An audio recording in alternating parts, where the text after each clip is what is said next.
escuchábamos a Coqui Ortiz, que nos cantaba su chamamé, muy lindo, chamamé que se eleva. La verdad que Coqui Ortiz es uno de los hombres compositores más lindos que de poesía más linda que hemos tenido después de, en mi opinión, ¿no? Después de lo que fue el Chacho Müller, allá en su época de Entre Ríos, es lo más lindo que he escuchado el Coqui Ortiz.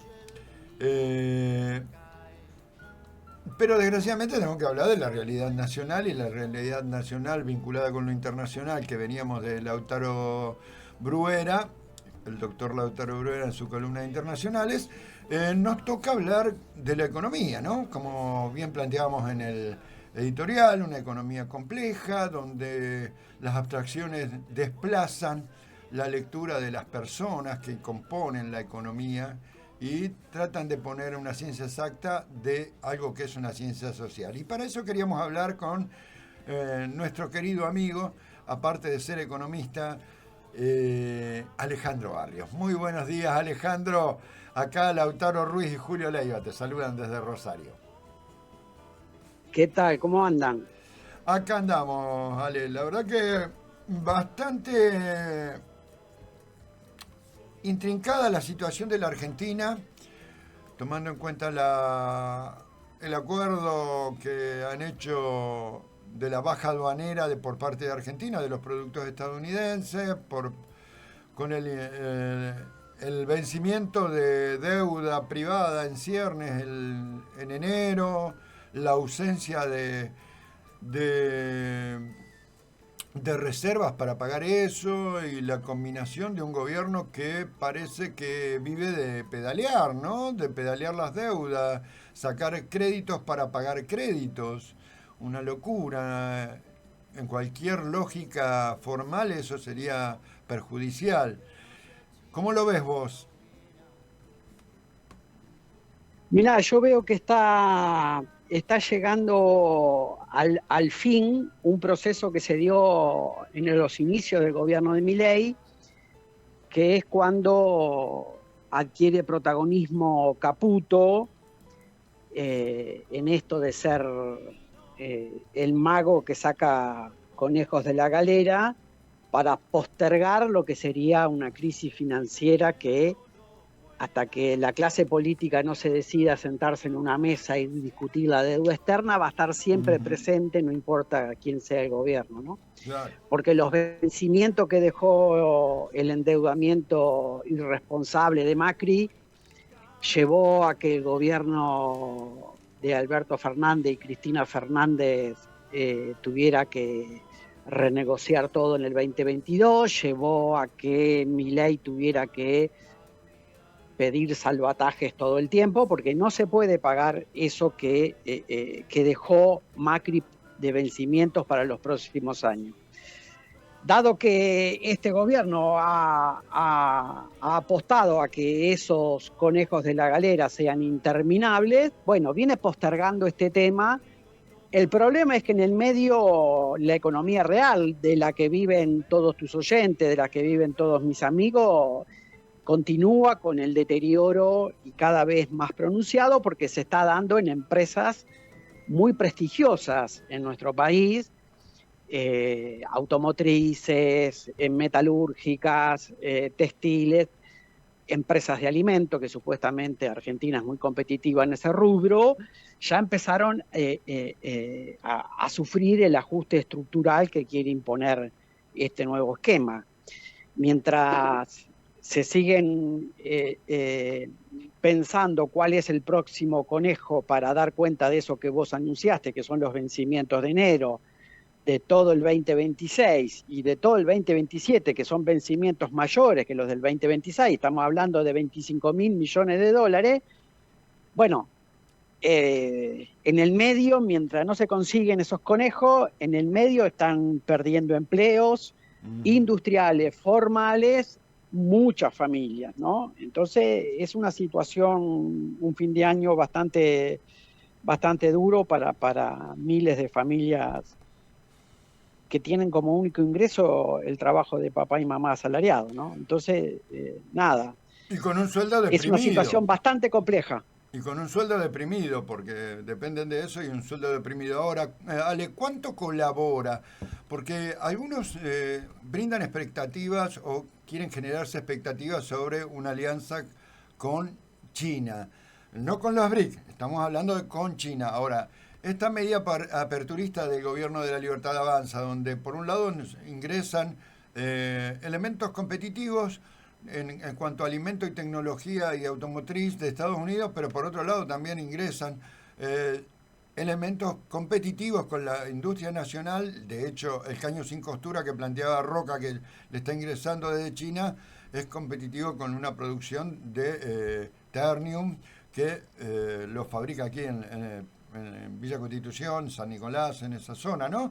Eh, y son puestos de trabajo argentinos que se pierden en estas importaciones de productos, de bienes, ¿no? De diferentes bienes. No es solo Temu, no es solo Shein, no es solo Mercado Libre la que está perjudicando, sino la medida aperturista del gobierno nacional a la industria nacional, ¿no?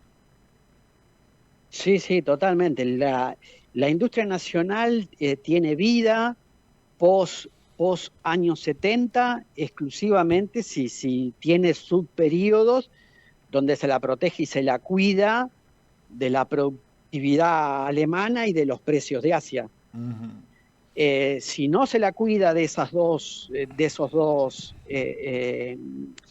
dos datos que tiene la economía internacional, la industria argentina en general no puede competir con la productividad de décadas que construyó Alemania, ni puede competir con la producción subsidiada de Asia. Claro, claro. Bueno, si la mayoría de la sociedad vota a un gobierno que tiene entre ceja y ceja que lo que tiene que hacer un Estado es proteger al consumidor, entonces te va a facilitar comprar barato en el exterior y no vota a unas autoridades estatales que tiene como prioridad cuidar el trabajo, por lo tanto no va a hacer una apertura comercial, ese dilema entre cuidar los pesos del consumidor o cuidar el empleo de los consumidores ha sido un dilema en la política pública argentina desde inicio de este siglo XXI, ¿no? Nosotros creemos que el consumidor, antes de ser consumidor, es trabajador. Claro. Entonces, si para consumir necesita tener trabajo, ese trabajo hay que cuidarlo. Como están haciendo todas las economías en el mundo, ¿no? Cuando uno participa de negociaciones comerciales, ya sea con China, ya sea con el bloque del NAFTA, ya sea con países de América Latina, en general todos queremos cuidar nuestros puestos de trabajo y llegamos a esa mesa de negociación y bueno, los chinos durante mucho tiempo con nuestros gobiernos se bancaron algunos antidumping que le pusimos nosotros, en el caso que vos estabas nombrando de Techín, y a cambio nosotros, bueno, recibíamos inversiones para las represas. Los chinos no es que te prohíben que vos protejas, vos podés proteger. De hecho, lo hicimos durante el 2003 hasta el 2015, protegimos a la industria nacional y no había conflicto con China, al contrario, había una relación comercial y una relación política creciente. No es que estaban enojados con nosotros porque nosotros protegíamos algunos sectores. No es para nada así. Pero bueno, este problema de una apertura y más una apertura con una economía que compite con nosotros, como es Estados Unidos, nos va a sacar una de las industrias más de mayor valor agregado que nosotros tenemos, que es el tema de los laboratorios, las patentes, ¿no? Claro. Bueno, Argentina como que está eligiendo con este nuevo modelo de Milei y de los dueños de Argentina, está eligiendo que el excedente económico se traslade de la pampa húmeda y sus centros urbanos a la cordillera. Claro. Ahora, Y que nos dediquemos a la minería, a la energía, qué sé yo. Ahora, en ese esquema de país sobran 25 millones de personas, Claro. Julio. Claro. Ahora, Alejandro, ¿qué tal? Lautaro te saluda. Ahí ¿Cómo precisamente andás? quería profundizar y consultarte ya relacionado con lo que es la relación, valga la redundancia, que tiene Argentina con el Fondo Monetario, que ya de Mauricio Macri para acá volvió a tornarse asfixiante.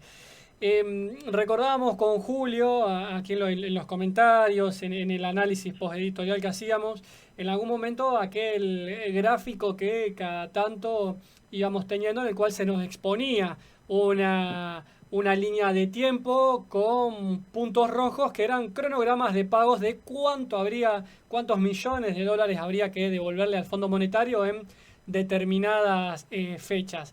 Lo cierto es que, a juzgar por lo que uno se va informando, se va enterando, bastante lejos parece Argentina de poder cumplir con esas obligaciones que tiene de deuda. Entonces, sí consultarle si aquellas reformas que tanto alentó y celebró el directorio, o por lo menos su directora del Fondo Monetario, la algarabía por las elecciones de Javier Milei, si en un punto, al fondo esto mismo que celebra, no le termina siendo contraproducente, o tal vez es lo que está buscando un país que requiera constantemente deuda. Sí, yo no sé si, porque hay determinados intereses dentro del fondo que representan a los países europeos. Y hay una mayoría, hay un derecho a veto para el que tiene más del 15% de las acciones de ese club. El único país en el mundo que puede vetar o puede promocionar un nuevo financiamiento es Estados Unidos, porque vos tenés que juntar el 85% de los votos del directorio. Y hay un solo país que tiene más del 15%, que es Estados Unidos, por la cuota que tiene, ¿no? Entonces, al interior del FMI hay planteos contrapuestos. Europa no está para nada de acuerdo con esto que está haciendo el Fondo Monetario con Argentina, pero está en una situación de dependencia, hasta ahora con Estados Unidos, cuestión de Rusia, Ucrania. Bueno, se están jugando muchas cosas ahí adentro. Ahora, los funcionarios los funcionarios técnicos del FMI, por supuesto que no acuerdan con esto de seguir rescatando a una economía que usa los dólares del Fondo Monetario Internacional para que Boca sea local en Miami. Entonces, cualquier técnico dice, che, le estamos dando dólares a un país que lo único que hace con los dólares es dárselo a su clase alta para que viaje por el mundo, porque no acumula reserva con esto que nosotros le estamos dando, no acumula reserva con infraestructura para mejorar las exportaciones. Claro. No está haciendo nada de eso. Entonces, hay un debate importante en el fondo. Lo que pasa que, dada la vehemencia con la que gobierna Trump, en estos últimos años se impone la voluntad de Estados Unidos sobre el resto de los socios. ¿Eso va a continuar así? No lo sabemos, porque Trump primero te dice un día que te pone 100% de aranceles y al otro día te dice que Lula es el mejor presidente del mundo. Entonces estamos atados a una volatilidad de la... Y le baja los aranceles como a Milei, digamos. Tranquilamente. Sí, es una sin perder soberanía, locura, ¿no? Claro, es una locura depender de la inestabilidad que tiene el presidente de Estados Unidos. Nosotros estamos colgados de las decisiones de Trump. Y Trump es un presidente cuya característica es hoy digo una cosa y a la semana que viene digo otra. Entonces yo digo, también tiene una característica de negociación, si bien es una negociación fuerte, una forma, digamos, agresiva de negociación, dentro del mundo empresarial muy valorada, en las relaciones exteriores de países no le está yendo tan mal, te diría. No. Yo no digo que le está yendo mal a él. Claro, a él, digo, a él. Yo lo que digo es que el problema somos nosotros. Que nosotros estamos dependiendo de que él le dé una orden a Besen para que Besen llegue los primeros días de enero y nos vuelva a rescatar. Claro. Ahora, si no pasa eso, ¿qué? Bueno, pero hay dos grandes contras, me parece, Ale, que tendríamos que destacar para que los oyentes sepan. Desde el concepto de la explotación de productos energéticos como el petróleo y el gas, hasta la situación de minería, no están logrando lo que se necesita. ¿qué es lo que se necesita? Inversores. Nadie está viniendo a invertir porque primero y principal es un lío la cuestión de la explotación minera, porque tenés que arreglar con el gobierno nacional, pero también ese arreglo con el gobierno nacional no es lo mismo que con el arreglo con los gobiernos provinciales. Por otro lado, digamos, el riesgo país que tiene esta Argentina y la ausencia de reservas no garantiza que yo venga a poner plata acá, digamos, cuando en la cuestión minera. La cuestión productiva, por fuera de la minería y la energía, tampoco. Porque en realidad, ¿a quién le voy a vender si yo tengo que poner una planta de algo, alimentos o llantas para autos? Al menos el 50% lo tengo que vender en este país, si no, no tiene ningún sentido. Voy a gastar mucho más en logística que en producción, ¿no? Que lo que me ahorro en producción. Eso por un lado. Por otro lado, si el gobierno abre esta situación de importación y multiplicamos por 8 lo que ingresa de consumo que lo que exportamos, no va a haber manera de conservar los dólares que nos dé nadie. Claro, claro. Y este verano, Julio, lo que va a pasar también es que se va a intensificar el déficit de turismo. Claro. Porque el presidente sigue porfiado en que el dólar no está atrasado. El asunto es que ayer salieron los datos del INDEC de turismo emisivo versus turismo receptivo y otra vez volvió a dar muy negativo. O sea, más gente sale a hacer turismo al exterior, argentinos salen al exterior, que extranjeros vienen a este país, porque este país está caro en dólares. Claro, claro, es así. Y otra de las cosas que muestra inseguridad jurídica de alguna manera o inseguridad de inversión o exposición de capital de riesgo, esta continua manipulación del INDEC por parte de Marco Labaña, ¿no? Sí, mira, con respecto a eso yo tengo una mirada diferente. Cuando se analiza una serie que se desestacionaliza y esa serie estaba en menos 0,1 y pasa a estar más 0,1, estamos hablando de 2 décimas. Menos 0,1 Claro. a más 0,1. Es una cosa que pasa porque es un ejercicio matemático desestacionalizar una serie. Yo no pondría el ojo ahí. Lo que pondría el ojo como para que los empresarios tomen nota de en qué país van a querer vender su producción es sobre los ingresos respecto al IPC. No, ¿Por pero qué? yo no hablaba Porque, del resultado, sino de la práctica, ¿eh? Porque de la práctica, sí, sí.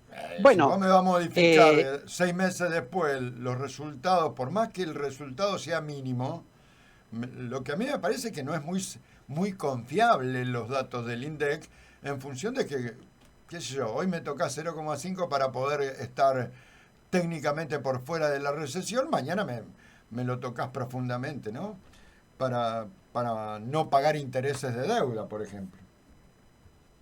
mirá, yo ahí tengo otra posición, pero yo pondría más el ojo en los datos que está haciendo con el IPC y que está haciendo con los ingresos de los asalariados.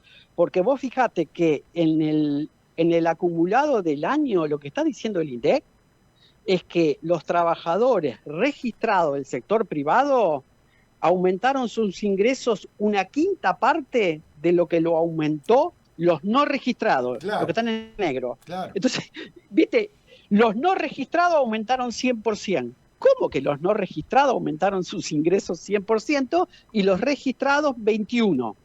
Y en estos primeros 10 meses el IPC aumentó 20%. Quiere decir que aumentó el poder de compra de los trabajadores. Bueno, eso no se lo puede creer nadie. Claro. Porque sobre todo tomando en ¿cómo va cuenta a que pasar? venían con un arrastre de 32% de pérdida de poder adquisitivo, ¿no?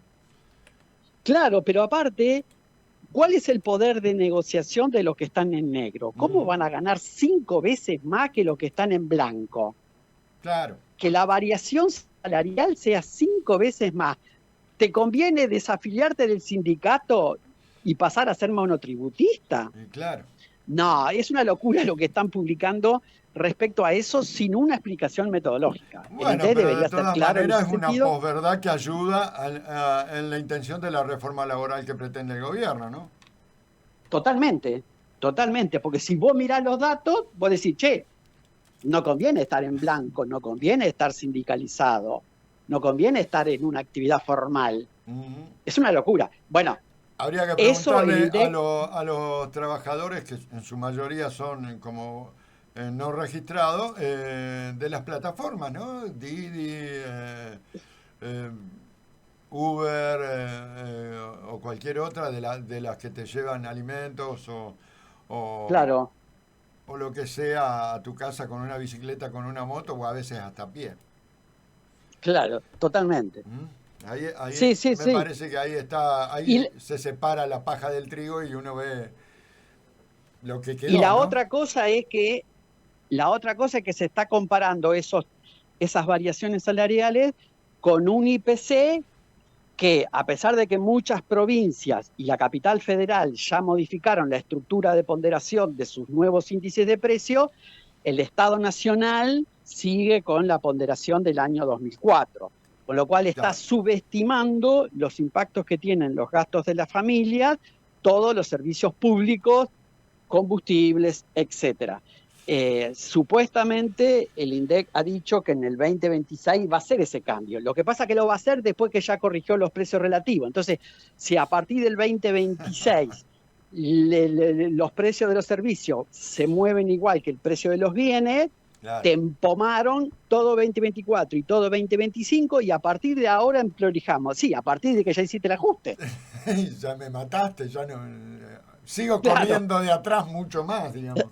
Es así, tengo 30, como claro. te decía antes, tengo 32% y vos me decís, no, pero este año emparejamos, fíjate que tuviste 2% o 1%, 1,5% de inflación, sí, pero los 32 que me debía no me lo pagaste nunca. Este es el tema. No, entonces hay un nuevo piso de desigualdad en Argentina que esta gente con ese nuevo índice de precio va a tratar de congelar para siempre, ¿no? Ese nuevo piso de desigualdad entre trabajadores activos, trabajadores pasivos y el capital, Ajá. bueno, esa desigualdad lo que pretenden es en este nuevo esquema cordillerano versus la pampa húmeda y sus centros urbanos, congelar ese estado de situación. Te saco de la economía y te llevo a la economía política. Decíamos en el editorial que este colorín colorado puede, llegando a fin de año, despertarnos de la pesadilla y no dormirnos, no dormirnos más.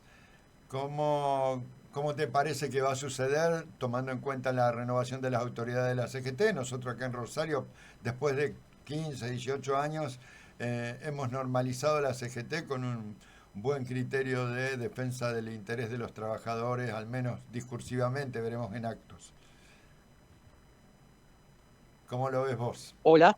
Sí. Mirá, yo lo veo tal cual lo estás diciendo vos. Yo creo que viene por abajo. Yo creo que la dirigencia del Espacio Nacional está enfrascada en un esquema que no tiene salida. No tiene salida por arriba, van a tener que ser otra vez como fue en el 2001, va a tener que ser el pueblo el que salga a protagonizar, y ese pueblo va a generar las condiciones para que surja un nuevo Néstor. Así como el Esperemos. 45, la movilización del 45 construyó Perón, no es que Perón cayó ¿no? En un paracaídas. Hubo una situación que construyó y alguien que leyó Y bien sintetizó. esa situación, claro, sintetizó y lideró. Ajá. Bueno, en el 2003 también. Néstor es fruto del conflicto del 2001. Así No es que es. Néstor inventó algo. Bueno, la situación no está como para que nazca un nuevo liderazgo de esas características. Entonces, en ese sentido, yo estoy muy esperanzado en esto que estás diciendo vos, ¿no? Que los trabajadores, los formales, los informales, los que están en sindicatos, los que están en la UTEP, los que están en diferentes, porque lo que está pasando es que están implosionando los hogares, no el pueblo. Así es. Así es. Antes implosionaba la sociedad salía a la calle. Ahora, Julio, lo que está pasando, yo soy docente en universidades del conurbano, lo que está pasando es que están implosionando los hogares, Ujú. pero no está implosionando la comunidad. Claro. Cuando eso se traslade a la comunidad y salgamos otra vez a la calle y salgamos, ¿no? Bueno, alguien va a tener que representar eso, esa diversidad, y yo estoy muy confiado en que va a ser un compañero que pueda sintetizar eso, o una compañera, por supuesto, ¿no? Claro. Pero va a tener que ser posterior. Esto de ir a ver a Cristina y presentarle un proyecto de país con medidas económicas, eso es paja. Paja, Claro. porque nada va a cambiar, ninguna de esas medidas se va a poder implementar si el pueblo no sale a la calle. Yo creo que coincidimos en eso y la verdad que nos brinda cierto grado de expectativa y veremos cómo sigue, porque hablábamos con Lautaro también que los pueblos no se suicidan, pueden equivocarse, pero no se suicidan.